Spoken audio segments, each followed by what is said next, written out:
On June 22, 1994, at the Rose Bowl in Pasadena, California, a Colombian defender tried to cut out a dangerous cross in the 35th minute of a World Cup group stage match against the United States, and instead deflected the ball into his own net. The goal gave the Americans a lead they would not surrender. Colombia lost 2-1. They were eliminated. And 10 days after that moment, on the 2nd of July, 1994, in the parking lot of a nightclub in Medellin, that same defender was shot 6 times and killed. His name was Andrés Escobar. He was 27 years old. He was known throughout Colombia and throughout world football as the gentleman. And this is the story of how one goal, a single deflection in a single group stage match, became the darkest story football has ever produced. To understand why one own goal could leave an entire country heartbroken, you have to understand what Colombia represented going into the 1994 World Cup, because this was not a team that arrived as underdogs or unknowns. Between 1991 and 1993, Colombia won 25 of 26 international matches. They beat Argentina 5-0 in Buenos Aires during qualifying. Argentina, in Buenos Aires, 5-0, one of the most emphatic qualifying wins in South American football history. Pelé, the greatest player who had ever lived, publicly named Colombia as his favorite to win the entire tournament. They had Carlos Valderrama, the most recognizable hair in football, Faustino Asprilla, electric, dangerous, unpredictable, Freddy Rincon, one of the great Colombian midfielders of any era, and Andrés Escobar, the captain, the defender, the man they called the gentleman, leading a squad that an entire country had decided would change Colombian history. But the world around Colombian football in 1994 was not a simple story of a great team going to a World Cup, because Colombian football in this era was deeply embedded in a social context that made the pressure on the national team almost impossible to describe to someone who was not living inside it. The cartels, the drug trafficking networks that controlled large parts of Colombian society in the late 1980s and early 1990s, had invested heavily in Colombian club football. Players from clubs financially backed by narco-traffickers made up more than half the national squad. Before the tournament even began, players and staff had received death threats. One player's son had been kidnapped during the qualifying campaign. The team was not simply carrying the expectations of a football-loving nation. They were operating inside a country where violence and football had become dangerously intertwined. Colombia's opening game at the 1994 World Cup was against Romania, and they lost 3-1. Pelé's favorites, the team that had beaten Argentina 5-0, were beaten 3-1 by a Romania side that, while talented, nobody had placed above Colombia coming into the tournament. The reaction in Colombia was immediate and extreme. The players began receiving death threats, vitriolic abuse. The national team, which had represented the hope of a country trying to show the world something other than the violence that defined it internationally, had produced a result that felt in some corners of Colombian society like a betrayal of an investment, and the investment some corners of that society had made was not simply emotional. The squad prepared for their second game against the United States, knowing that the pressure around them had moved into a different category entirely. The Rose Bowl, Pasadena, California, June 22, 1994. Colombia versus the United States, the host nation. 35th minute. American midfielder John Harkes sent a low cross into the Colombia penalty area.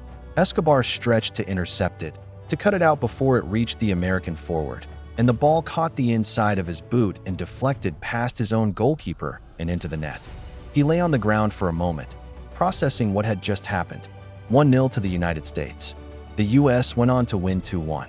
And Colombia, who had needed to win, were effectively eliminated from the tournament. Escobar picked himself up. He played on. He did not hide. He finished the game, and then he went back to the dressing room, not knowing, not being able to know, what was already being decided about him in Colombia as that ball rolled into the net. Colombia beat Switzerland 2-0 in their final group game.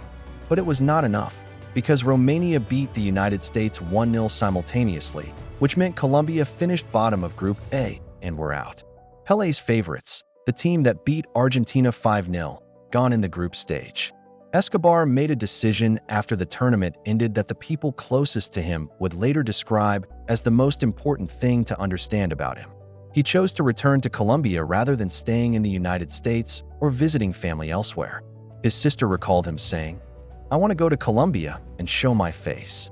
He also wrote a column for the Colombian newspaper El Tiempo, accepting responsibility for the own goal and the team's exit, and ending with the words, "See you soon, because life doesn't end here." He published it, and then he went home.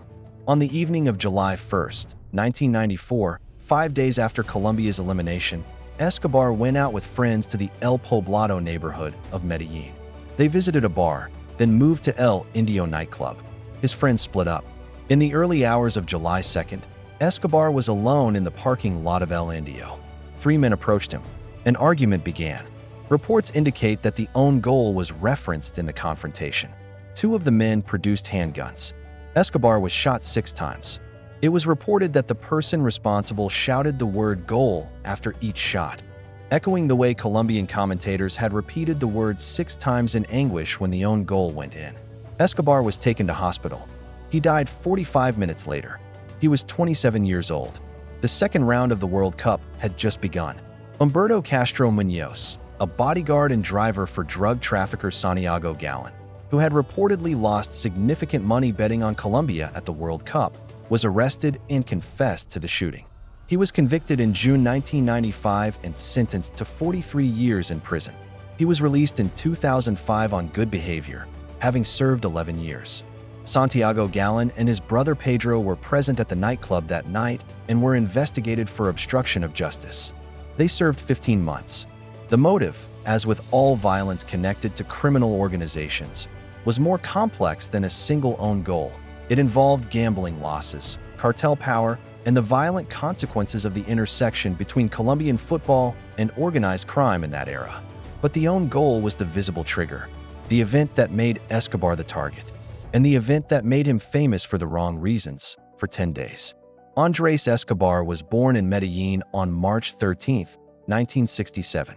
He joined Atlético Nacional's youth academy as a teenager and debuted for the senior team in 1986. He was nicknamed El Caballero del Fútbol, the gentleman of football, because in an era and an environment where football in Colombia carried enormous darkness around it, Escobar played with a calmness, a dignity, and a cleanliness that seemed to represent a different possibility for what his country could be.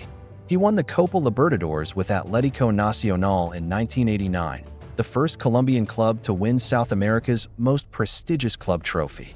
He was engaged to a dentist, which his teammates and journalists who covered him always mentioned as one of the details that made him human, a quiet, ordinary life being lived inside an extraordinary sporting one. He was 27 years old. He had not yet reached his peak. Andrés Escobar's funeral was attended by more than 120,000 people. Thousands of Colombians followed the car carrying his body on a 10-mile walk to the cemetery through the streets of Medellin, a city that had spent years being defined internationally by violence and by the drug trade, now united in grief for a man who had tried to represent something different. The second round of the World Cup was underway in the United States while his coffin was carried through those streets, and the contrast between the tournament continuing without Colombia and the city of Medellin stopping for their gentleman is one of the images of that year that does not leave you once you have understood it. He was buried. The tournament moved on. Colombia did not forget. They have never forgotten. In July 2002, the city of Medellin unveiled a statue in Escobar's honor. Every year, Colombian supporters bring photographs of him to Atlético Nacional matches. His jersey number, 2, is still spoken of in Colombia as something sacred. The ESPN 30 for 30 documentary The Two Escobars, released in 2010, told his story alongside the story of Pablo Escobar and the cartel era, not because they were related or connected in any meaningful personal way, but because their stories lived in the same country, the same city, the same era, and ended in the same year. Andrés Escobar is remembered across Colombia and not as the man who scored an own goal, but as the man who chose to go home and face his country, who wrote that life didn't end here, and who was wrong about that, through no fault of his own. The football world reacted with horror, and then with a particular kind of shame, when the BBC was forced to issue a public apology because their pundit Alan Hansen had said, during the World Cup's round of 16, that a defending player who had made a mistake wanted shooting for that. and his comment had aired on July 3, 1994, the day after Escobar was killed. The phrase is a common idiom in English football commentary. On that specific day, it became something else entirely. The story of Andres Escobar forced football to confront something it had been able to avoid as long as the sport stayed within its own boundaries, which is that for players from certain countries. In certain eras, the consequences of a bad game were not limited to criticism or press scrutiny or the disappointment of a nation. Sometimes they were something the sport had no framework to handle. 32 years after the 1994 World Cup, Colombia are at the 2026 tournament, and Colombian football has changed enormously in the intervening decades. The cartel era ended. The football environment stabilized. The national team reached a Copa America final in 2024, losing to Argentina in extra time, and produced one of the most entertaining sides in that tournament with James Rodriguez, Luis Diaz, and a generation of players who grew up in a different Colombia than the one Escobar played for. And at the 2026 World Cup, Colombia are in Group K alongside Portugal, Uzbekistan, and DR Congo, a group where Luis Diaz, one of the most direct and dangerous wingers in world football, gives them the kind of individual quality that can take a team deep into a tournament. Colombia plays football now without the weight that crushed the 1994 squad. Escobar's generation gave them the cost of that freedom.